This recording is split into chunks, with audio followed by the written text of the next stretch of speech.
இதற்கிடையில் பாஞ்சாலத்தில் பெரும் போர் நிலவுகிறது. சிக்கண்டி தலைமையில் படை நகர கௌரவர்கள் மெத்தனமாக துருபதனை பிடித்துவிடலாம் என்று எண்ணி சண்டையிடுகின்றனர். ஆனால் துருபதனோ சக்கர வியூகத்தை அமைக்க அதில் இந்த பிரபஞ்சத்திலும் 100 சகோதரர்களும் அகப்பட்டுக் கொண்டனர். சக்கர வியூகத்தில் அகப்பட்டுக் கொண்ட கௌரவர்களை பாந்தவர்கள் பாந்தவனாக வந்து மீட்டு சக்கர வியூகத்தை உடைத்து துருபதனை அர்ஜுனன் பிடித்து குருவின் சீடன் என நிரூபித்தான். பாஞ்சாலத்தை பாதியாக பிரித்து அஸ்வத்தாமனுக்கு முடிசூட்டியும் விடுகின்றனர். அஸ்வத்தாமன் தன் காதல் கோரிக்கையை தர்ம உருவமான யுதிஷ்டிரனிடம் கேட்க முனைந்தான். ஆனால் அவன் மனம் இடம் கொடுக்கவில்லை.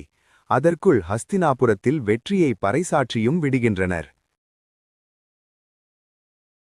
வெற்றியை பறைசாற்றவும் பல்லக்கு வியாசர் குடிலில் இறங்கவும் சரியாயிருக்க யுபீனசகா குடிலின் திரை சிலையை விளக்கி உள்ளேயே செல்ல அங்கு வியாசர் இல்லாமல் வேறு ஒருவர் இருக்க நீங்களா என்று ஆச்சரியப்படுகிறாள்.